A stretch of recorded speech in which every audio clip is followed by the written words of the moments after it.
नमस्ते विद्यार्थियों, आज हम देखेंगे मराठी का पाठ 10वां माणुसकी आणि मोठेपणा। स्टैंडर्ड 7 का माणुसकी आणि मोठेपणा यह पाठ देखने वाले हैं। सबसे पहले हम देखते हैं शंकर कवडे, आरती, अनुराग, बिजली, कादंबऱ्या, माणुसकीचा मोठेपणा, बुद्धिमान, बिरबल, खरा माणूस हे कथासंग्रह, लोकशाही अण्णाभाऊ साठे हे चरित्र प्रसिद्ध हा पाठ माणुसकीचा मोठेपणा या कथासंग्रहातून घेतला आहे। मतलब कि यह जो पाठ है माणुसकीचे मोठेपणा, यह लोकशाही अण्णाभाऊ साठे हे चरित्र प्रसिद्ध यह पाठ में से लिया गया है। साधू महाराजांनी गणांना गर्व झालेला राजाला माणुसकीची जाणीव कशी दिली यांचे अतिशय सहज व सुंदर वर्णन लेखाने प्रस्तुत पाठात केलेले आहे। साधू महाराज ने गणांना मतलब गणा नाम के व्यक्ति को गर्व झालेल्या राजाला माणुसकी माणुसकी जाणीव कशी दिली यांचे अतिशय आणि सहज सुंदर वर्णन यह पाठ में किया गया है। सबसे पहले हम पाठ देखेंगे। पाठ की स्टार्टिंग। महाराज वीरभद्रसेन यांचा वाढदिवस होता। महाराज वीरभद्रसेन इनका जन्मदिन था। दरबारात सर्वजण हजर होते। दरबार में सब लोग हाजिर थे। महाराजांना भेट देण्यासाठी अनेकांनी विविध मौल्यवान वस्तू आणल्या होता। महाराज को भेंट देने के लिए मतलब कि गिफ्ट देने के लिए बहुत से मूल्यवान वस्तु आनेल्या होता, मतलब के लेके आए थे। महाराज थाटात सिंहासनवर विराजमान झाले होते। महाराज एकदम थाट से सिंहासन पर विराजमान थे। सर्व उपस्थितांनी महाराजांना आदरपूर्वक शुभेच्छा दिल्या। सभी लोग जो महाराज के दरबार में उपस्थित थे उन्होंने आदरपूर्वक महाराज को जन्मदिन की शुभेच्छा दी। महाराजांना भेटपूर्व वस्तू देण्याचा कार्यक्रम शुरू झाला। इसके बाद महाराज को भेंट देने के लिए, राजा का जन्मदिन होता है तो उनको भेंट देने का कार्यक्रम यहाँ पर शुरू होता है। अनेक जणांनी महाराजांना भेट देण्यासाठी सुवर्ण अलंकार आणले होते। बहुत जन ने महाराज को गिफ्ट देने के लिए सुवर्ण अलंकार मतलब सोने के अलंकार, अलंकार मतलब के बोलता है ना गहने, लेके आए थे। वास्तविक राजाला सुवर्ण अलंकारची कमी नहोती। वास्तविक रूप से राजा के पास यह सोनों के अलंकार मतलब जो गहने होते उनके रियल में उनके पास कमी नहीं थी। राजा के पास तो बहुत होते हैं ना, तो उनके पास भी इस तरह कमी नव्हती।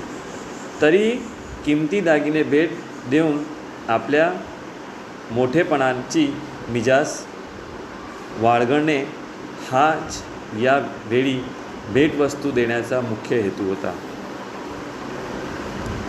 तरीही जो लोग मेहमान आए थे उन्होंने बड़ी बड़ी कीमती भेंटें, कीमती दागिने मतलब अलंकार जो थे वो गिफ्ट देकर यह बताना चाहते थे कि हम भी बहुत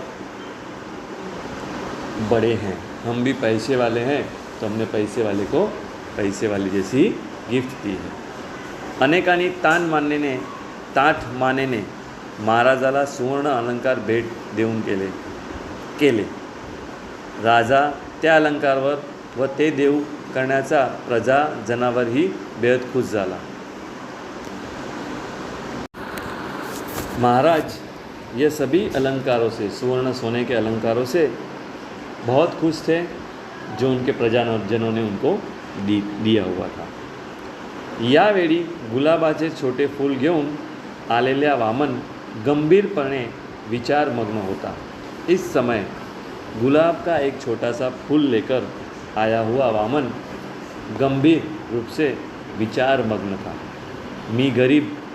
मैं गरीब हूँ, बागेमध्ये फूल झाडाची व्यवस्था राखणारा साधा माणूस। मैं बाग बगीचों में फूल और झाड़ की व्यवस्था रखने वाला एक साधा सा आदमी हूँ। इतरांनी महाराजांना सुवर्ण अलंकार भेट दिले। बहुत से लोगों ने महाराज को सुवर्ण अलंकार मतलब कि सुवर्ण क्या कहा था मैंने, अलंकार का क्या अर्थ कहा था? सोना तो है, मतलब कि उन्होंने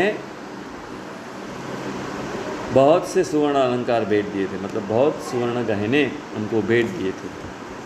आणि मी फक्त गुलाबाचा फूल घेऊन आलो आहे, और मैं फक्त एक छोटा सा गुलाब का फूल लेके आया हूँ। महाराज हे फूल गोड मानून घेतील का? महाराज को ये फूल अच्छा लगेगा क्या? गुलाब पुष्प है, सुवर्ण अलंकारचा किमती इतकं मौल्यवान निश्चितच नाही। मतलब कि गुलाब एक पुष्प है, एक फूल है, परंतु सुवर्ण अलंकारों के सामने इनका मूल्य कुछ भी नहीं है, उनका मूल्य निश्चित नहीं कर सकते हैं। राजाने या फुलाचा तिरस्कार केला तर दरबारात आपली फजेती होईल, लोक हसतील, काय करावा? राजा ने अगर ये फूल का तिरस्कार कर दिया तो दरबार में मेरी बेइज्जती होगी और लोग हंसने लगेंगे, लोग हंसतील, काय करावा? अभी क्या करना चाहिए? वामन अस्वस्थ झाला होता। वामन अस्वस्थ मतलब बेचैन हो गया। पण पाण्यात पाय टाकल्याशिवाय त्या पाण्याची खोली कडू येत नसते।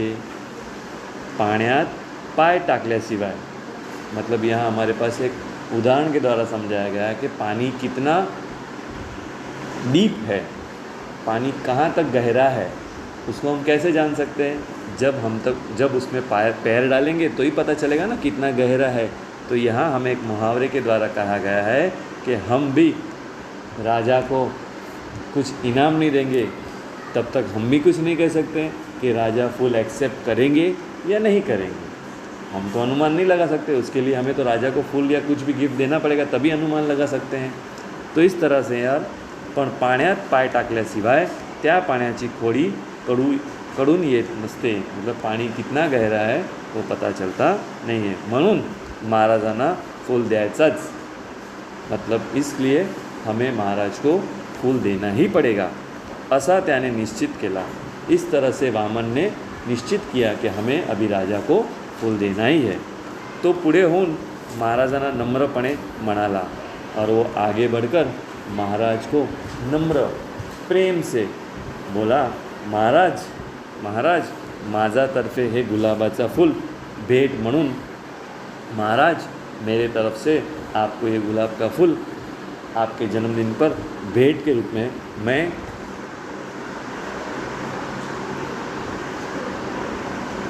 स्वीकारा, मैं आपके लिए लेके आया हूँ, आप इसे स्वीकार लो। मूल्यवान दागिने मी आणू शकत नहीं, मैं मूल्यवान मतलब इतने कीमती गहने और अलंकार में लेके नहीं आ सकता हूँ। हाथ पुढे करून तो महाराजांना फूल देऊ लागला और अपने हाथ आगे करके उन्होंने राजा को ये गुलाब का फूल देने लगा। पण महाराज फुलांचा स्वीकार न करता गप्प बसले। पण महाराज ये फूल स्वीकार करे बिना ही चुपचाप बैठे रहे। आपल्यासारखा बड्या राजाने मामूली गुलाबाचे फूल भेट म्हणून स्वीकारे हे राजाला योग्य वाटले नहीं। आपल्यासारखा बड्या राजा ने मतलब कि हमारे जैसे इतने बड़े राजा को एक मामूली सा गुलाब का फूल भेंट के रूप में मतलब गिफ्ट के रूप में स्वीकारना, यह राजा को योग्य लगा नहीं। काही क्षण दरबारात निशब्द शांतता पसरली और यह समय था जब पूरे दरबार में एकदम शांति का माहौल फैल गया था। मतलब एकदम निशब्द, निशब्द मतलब कोई भी कुछ बोल नहीं रहा था, सब लोग शांत बैठे थे और राजा जी भी हमारे शांति से बैठे रहे थे और उन्होंने भी फूल का गुलाब का फूल स्वीकारा नहीं था। निशब्द शांत पसरली मतलब पूर्ण जगह पर शांति फैल गई थी। महाराज फुल घेतनाथ हे लक्षात येतात दरबारातील उपस्थितांनी फिफिदी हसायला सुरू केली। मतलब कि महाराज फूल गिफ्ट में नहीं ले रहे हैं, तो दरबार में उपस्थित सभी लोग ज़ोर ज़ोर से फिफिदी करे मतलब थोड़ा थोड़ा हंसना चालू कर दिया।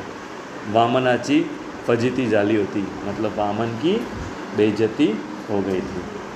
त्याने मान खाली घातली और उसने अपनी मुंडी ऐसे नीचे करके खड़ा रह गया। राजा ही हंसू लागला और राजा भी हंसने लगे। एक वृद्ध, आगे बढ़ते हैं स्टोरी में क्या है। एक वृद्ध साधू महाराज वाढदिवसाच्या निमित्त दरबारात हजर होते। एक वृद्ध साधु महाराज, और उसी समय एक साधु महाराज राजा के दरबार में जो उनका जन्मदिन था वह भी वहाँ उपस्थित थे, मतलब कि वह भी वहाँ हजर थे। घडलेल्या प्रकार पाहून त्यांना राजाचा वागण्याचा दुःख झाला। मतलब इस तरह से जो वामन की बेइज्जती की थी, तो यह साधु महाराज को इस तरह का व्यवहार जो राजा ने किया था वो उन्हें अच्छा लगा नहीं। राजा समोर येऊन ते गंभीरपणे म्हणाला, और उसी समय वो राजा के सामने आकर, कौन, तो वृद्ध साधु महाराज राजा के सामने आकर गंभीर तरीके से बोलने लगा, राजन, ओ राजा जी, या गरीब गृहस्थान आणलेला फूल इतकं मामूली आणि छोटे वाटलं की तुलाही हसू फुटाव। उन्होंने कहा, ये गरीब गृहस्थान, ये गरीब जो प्रजा है हमारे वामन, उन्होंने जो फूल, एक मामूली सा फूल आपके लिए लेके है, ये क्या तुम्हें छोटा लगा? क्या आप भी उस पर हंसने लगे हो? दरबारातील हंसा थंडावला, मतलब सभी लोग हंस रहे थे, वो चुप हो गए। राजा म्हणाला, अर्थातच, मतलब क्या है, आप क्या बोलना चाहते हो? कारण हे फूल छोटे तर आहे, ये फूल छोटा तो है, शिवाय मूल्यवान ही नहीं। क्या ये फूल मूल्यवान भी नहीं है? आता हेच पाहना, माझ्या बोटातील अंगठी त्या फुलापेक्षा कितीतरी छोटी असेल तरी तिची किंमत मोठी आहे। माझ्या बोटातील अंगठी, मेरे हाथ के अंगूठे में, उंगली में, त्या फुलापेक्षा किती छोटी असेल। अंगठी मतलब जो रिंग, वीटी, अंगठी, ये फूल से कितनी छोटी है, तरी तिची किंमत मोटी है, पर उसकी कीमत बड़ी है। मतलब कहने का मतलब क्या है, फूल कितना बड़ा हो फिर भी उसकी रिंग जो कितनी छोटी है ना, वो छोटी है, परंतु कितनी, उसकी किंमत कितनी बड़ी है। तर त्या फुलाची काय किंमत, किंमत मोठी नाही, निदान हे फूल तरी खूप मोठा असायला हवं होतं। क्या बोले, किंमत कितना भी बड़ा हो, पण यह फूलाची काय किंमत, ये फूल का किंमत नहीं है, किंमत मोठी नाही, फूलची किंमत मतलब ये फूल का किंमत बड़ा नहीं है, निदान हे फूल तरी खूप मोठा असायला हवा, परंतु ये फूल भी बड़ा होना चाहिए। मतलब कि जीवन में कोई भी व्यक्ति हो, जिन्होंने हमें जो भी प्रेम से दिया हो, वो हमारे लिए मूल्यवान ही होता है। भले ना हमारे बर्थडे में हमारे एक फ्रेंड ने, हमने बहुत स्टोरी सुनी हुई है, बहुत कहानियाँ सुनी हुई है, उसमें हम देखते हैं कि हमारा एक पैसेदार दोस्त होता है, हमारे लिए बड़ी गिफ्ट लेके आता है, परंतु हमारा एक छोटा सा गरीब दोस्त होता है, वो भी हमारे लिए गिफ्ट लेके आता है, परंतु उसके गिफ्ट और पैसेदार के गिफ्ट में एक साम्यता मतलब एक समानता होती है। वो क्या, जिसमें अपने दोस्त के प्रति प्रेम होता है, आदर होता है, मान होता है। अमीर दोस्त भी अपने दोस्त के लिए अपने प्रेम से गिफ्ट लेके आता है, और गरीब दोस्त भी अपने दोस्त के लिए प्रेम से गिफ्ट लेके आता है। बाकी नज़रिया हमारा होता है कि हम उस कौन से नज़र से उस गिफ्ट को देखते हैं। हमें जीवन में दोनों ही गिफ्ट को अपनाना चाहिए, ना कि अमीर। तो तो इस तरह से हमें सभी गिफ्ट को अपनाना चाहिए, भले वो कौन सी गिफ्ट। प्रेम से दी हुई गिफ्ट हमारे लिए मूल्यवान भी होती है। तो चलो देखते हैं आगे स्टोरी में क्या होता है। मोठं असायला हवं होतं। उन्होंने कहा किंमत मोठी नहीं, परंतु निदान हे फूल तरी खूप मोठं असायला हवं होतं, परंतु हे फूल थोड़ा बड़ा होना चाहिए था।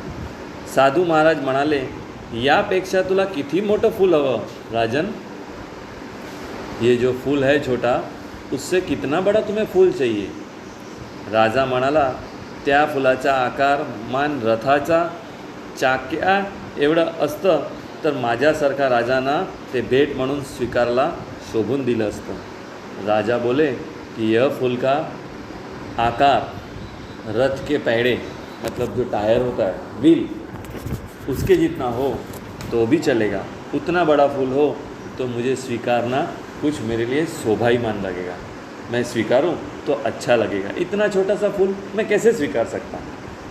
आगे देखते हैं। वृद्ध साधु ने स्मित हास्य केलं और उस बूढ़े साधू ने हसने लगा। साधू म्हणाले, रथ चक्र एवढं पुष्प माझा तरी पायात कधी आलं नाही राजन। रथ का जो व्हील होता है उतना बड़ा पुष्प मैंने तो अभी तक कभी देखा नहीं है राजन।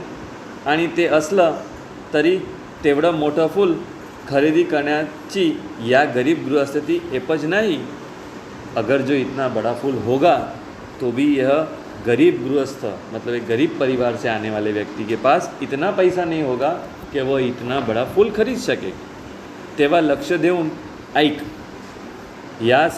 यासारख्या तू तर गरीब नाहीस ना, तेव्हा हे लक्ष घेऊन एक, मतलब ध्यान से सुनो। इस गरीब की तरह आप तो गरीब नहीं हो ना, या राज्याचा सत्ताधीश आहेस। तो यह राज्य के राजा हो, सत्ताधीश हो, मतलब कि आप इस राज्य के राज्यकर्ता हो।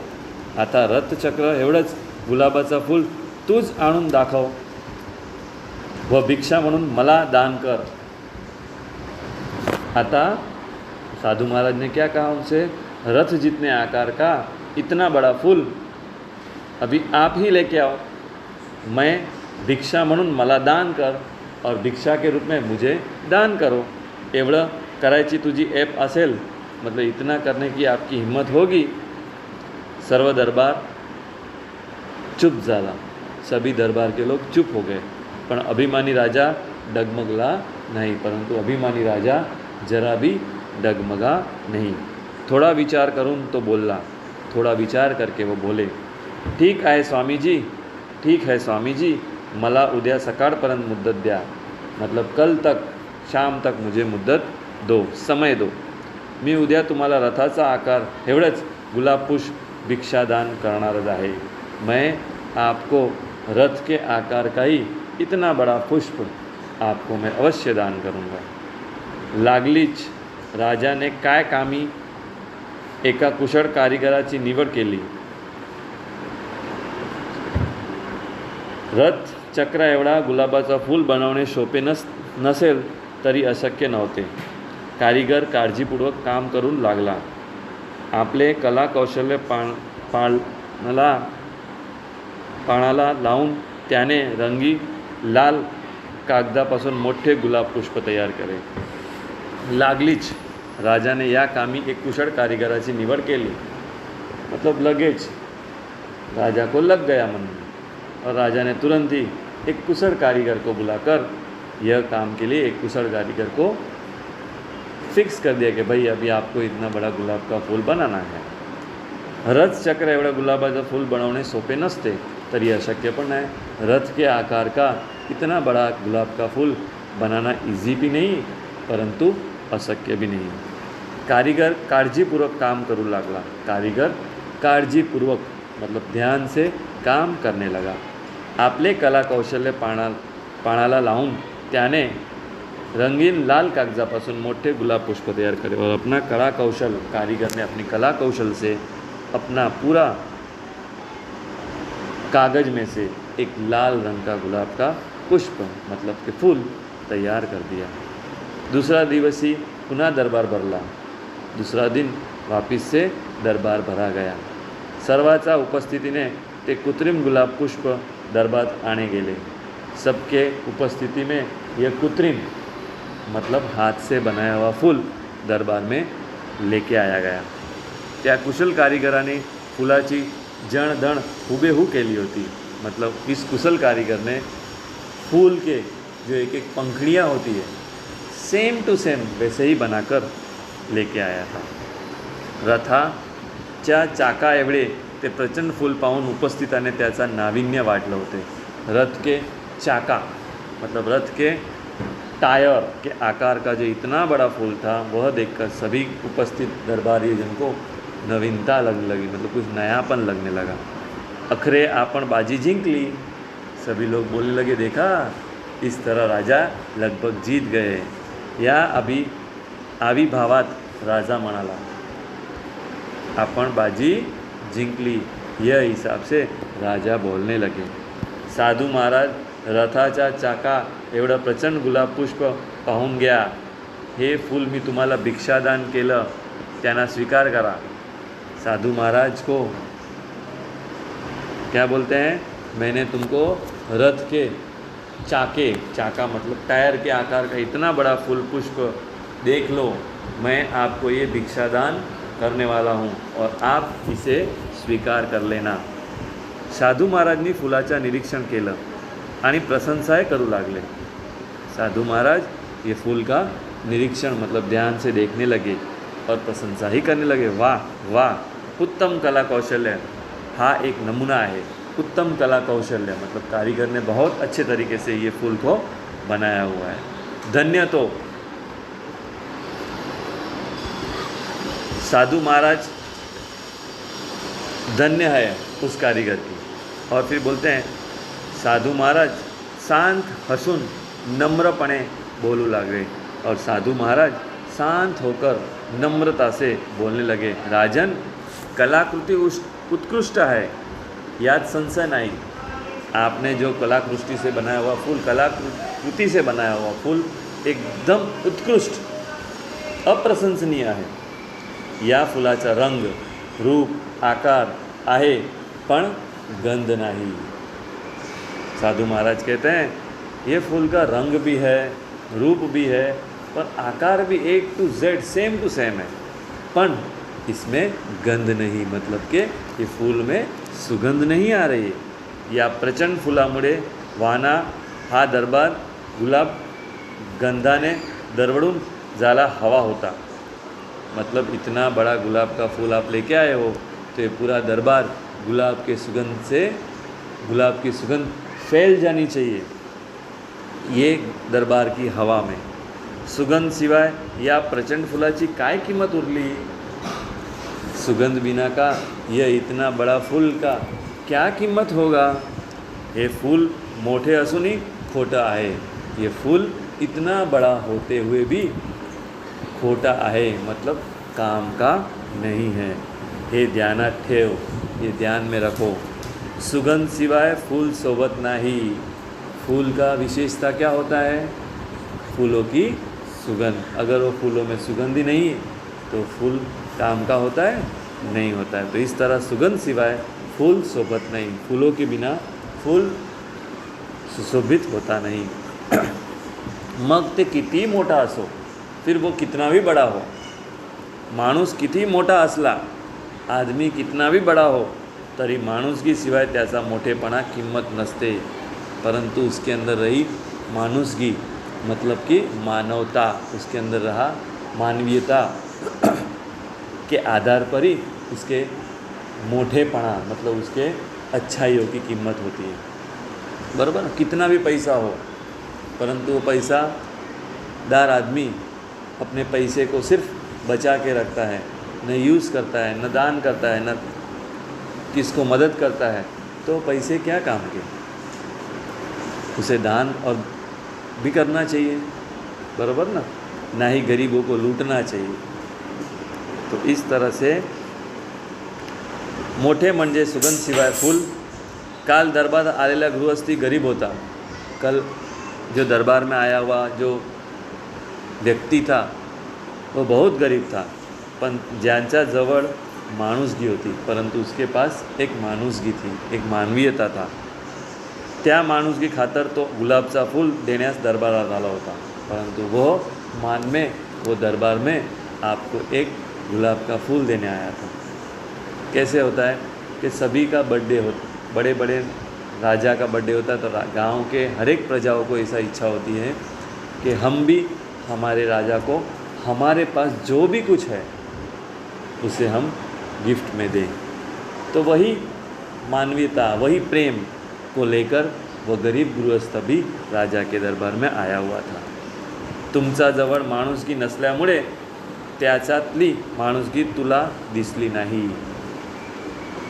क्या बोलते हैं साधु महाराज कि आप में वो मानवता, वो प्रेम नहीं था, इसीलिए आप राजाजन आपको उसके अंदर जो प्रेम था, वो मानवीयता था, वो आपको दिखाई दी नहीं। इथून पुढे स्वतः माणुसगी बाळगून आणि माणसातील मोठेपणा त्या माणुसकीवरून ठरवा, और इसके हिसाब से आप आदमी के माणुसगी मतलब हर आदमी के प्रेम को आप मोठेपणा मतलब उनका दिलदारपण आप खुद पहचानो। राजाला आपली चूक कळली, राजा को अपनी भूल समझ में आई। आपली चूक कबूल करून त्याने साधू महाराजची क्षमा मागितली और अपनी भूल को सुधार कर उन्होंने साधू महाराज से क्षमा मांगी। व इथून पुढे माणुसगी बाळगून माणसातील मोठेपणा बघायचा त्याने वचन दिला, और इसके बाद उन्होंने माणुसगी दे बघून मतलब हर एक आदमी को उन्होंने हर एक आदमी का उन्होंने मोठेपणा मतलब उनकी मानवता, उनकी अच्छाइयों को देखने का और उनसे मान देने का उन्होंने वचन दिया। अलंकाराचा लोभ धरण्यापेक्षा प्रजाचे हित साधवे। अलंकार का लोभ मतलब सोने का लोभ से हमें ज़्यादा प्रजा का हित ही देखना चाहिए। लहान तेल्या पाणी द्याने, भुकलेल्या असल्या त्याला अन्न द्यावे। लहान तेल्या तहान तेल्याला पानी द्यावे मतलब जिसको प्यास लगी उसे पानी देना है, भूखे लगे लोगों को अन्न देना है, और बेघर असण्याना निवारा द्यायचा मतलब जो बेघर है उन्होंने घर देना चाहिए। और भूमिहीनांना जमीन द्यावी, और जिसके पास ज़मीन नहीं उनको ज़मीन देनी चाहिए। आणि अज्ञानी असेल त्यांना ज्ञानी बनावे, और जो अज्ञानी है उन्होंने ज्ञानी बनावा चाहिए।